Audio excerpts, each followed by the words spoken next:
Assalamualaikum warahmatullahi wabarakatuh. Salam sejahtera untuk kita semua. Perkenalkan, nama saya Krisna Gilang Prakoso dengan nomor NIM 200512140446. Sekarang saya akan menjelaskan tentang sejarah internet. Kita mulai. Sejarah internet.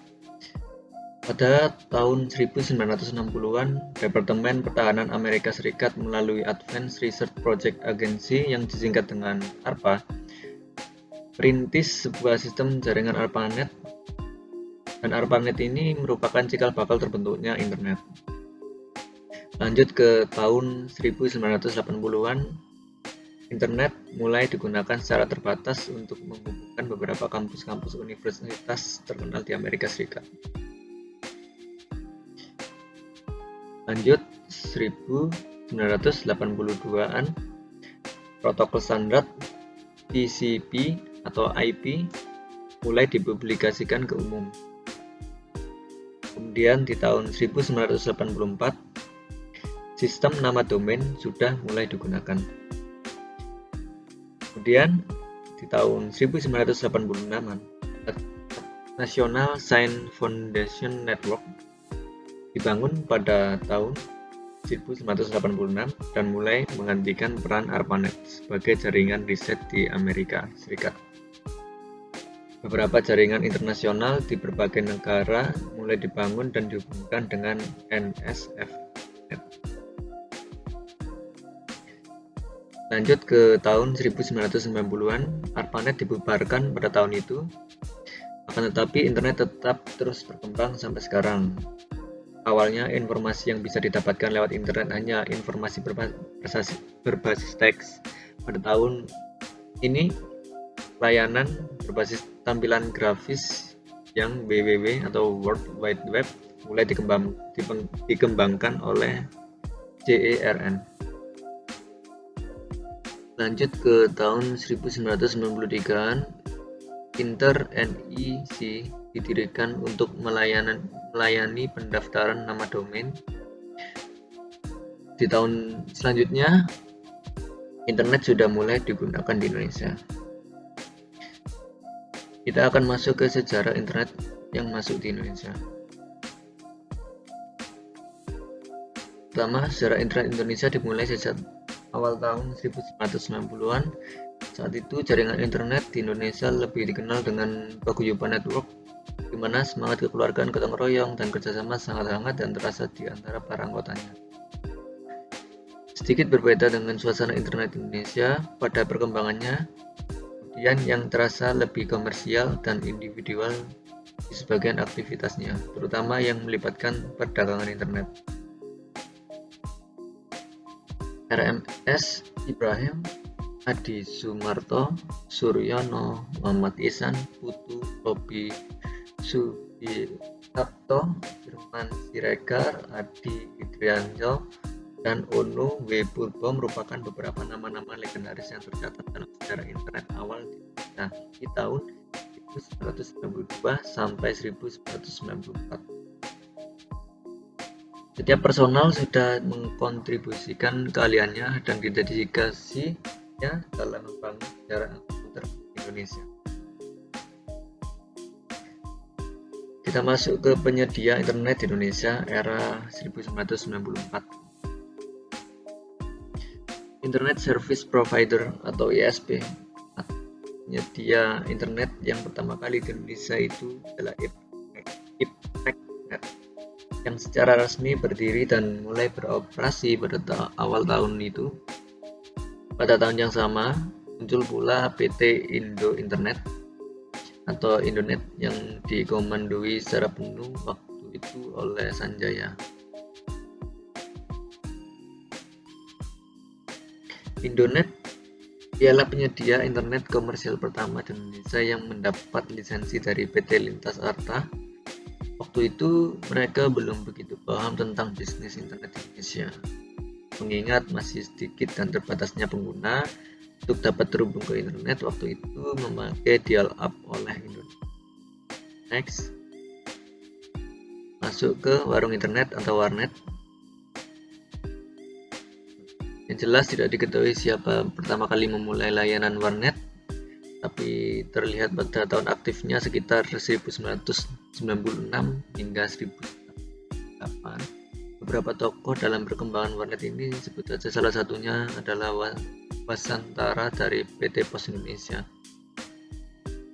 Pada tahun 1997 hingga 1998, awalnya para pionir beberapa komputer yang terhubung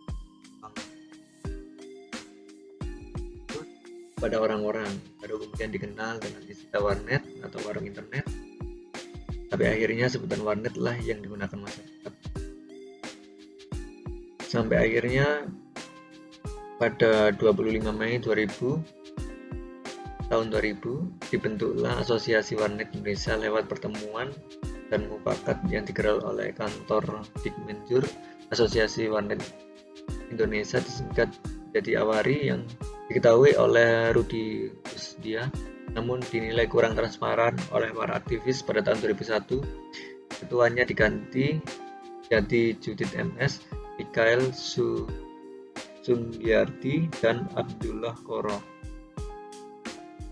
Kemudian ketua umum yang lama yaitu Rudi Kusdia mendirikan organisasi baru yang bernama Asosiasi Pengusaha Warnet Komunitas Telematika.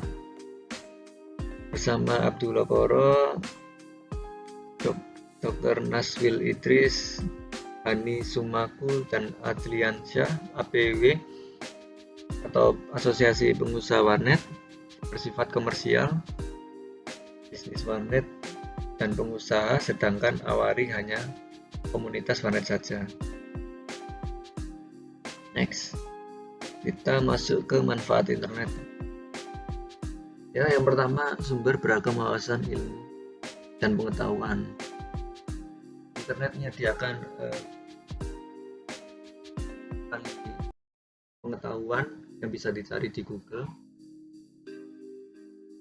Siapa saja bisa cari ilmu di sana. Yang kedua, mempermudah proses pelaksanaan sistem akademik. Sekarang sudah banyak aplikasi yang mensupport sistem akademik seperti Zoom, Google Class, Google Meet untuk daring secara online. Yang ketiga, menghemat biaya dan waktu. Dulu masih menggunakan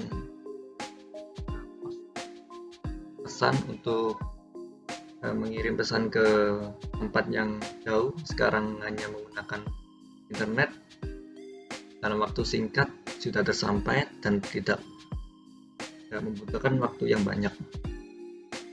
Yang keempat, menjaga keamanan warga negara.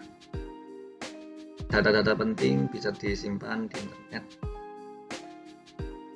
Yang kelima, sangat efektif bisnis atau usaha. Banyak e-commerce sekarang karena adanya internet dapat menjalankan bisnis dengan usaha yang sangat mudah seperti Gojek, Shopee, Bukalapak, Lazada, dan lain-lain. Lanjut ke 6, yaitu memperluas ruang pertemanan. Banyak sekali sosial media yang dapat digunakan oleh para bisa membuat pertemanan dan melakukan hal yang lain. Yang terakhir yaitu media hiburan semua kalangan dari anak-anak, remaja atau dewasa. Banyak hiburan yang dapat dari internet, ada games, ada sosial media, ada YouTube sebagai hiburan video dan yang lain-lain. Aplikasi internet. Di sini internet ada beberapa aplikasi penting. Yang pertama, resource sharing, sharing data. Data yang kita punya bisa dibaca atau diakses oleh user lain yang telah terhubung melalui jaringan network. Sharing device, biasanya CD drive, hard disk, atau printer. Penggunaannya suatu device bersama agar dapat meningkatkan efisiensi dan efektivitas kerja. Lanjut ke bagian komunikasi dan informasi, ada email merupakan dokumen dan atau file melalui jaringan internet. Ada www dan bagian dari internet yang menyediakan berbagai jenis resource yang dapat.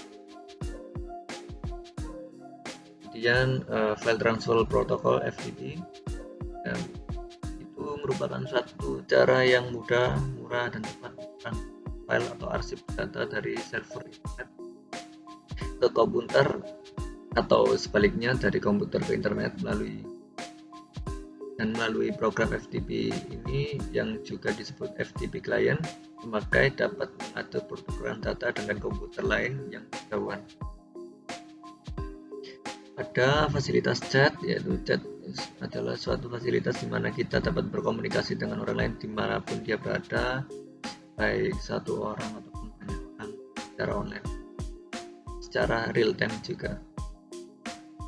Lanjut ke SMS, Short Message Service, ialah fasilitas pengiriman pesan dari internet ke handphone. SMS ini tidak biasa dilakukan secara dua arah. Ada WAP, Wireless Application Protocol, ialah fasilitas pengaksesan internet melalui handphone. WAP ini terbatas hanya untuk website tertentu yang menggunakan protokol yang sama, namun diramalkan protokol ini terus berkembang pastinya. Ada VoIP, Voice over Internet Protocol, ialah penggunaan telepon melalui internet yang merupakan teknologi penggabungan antara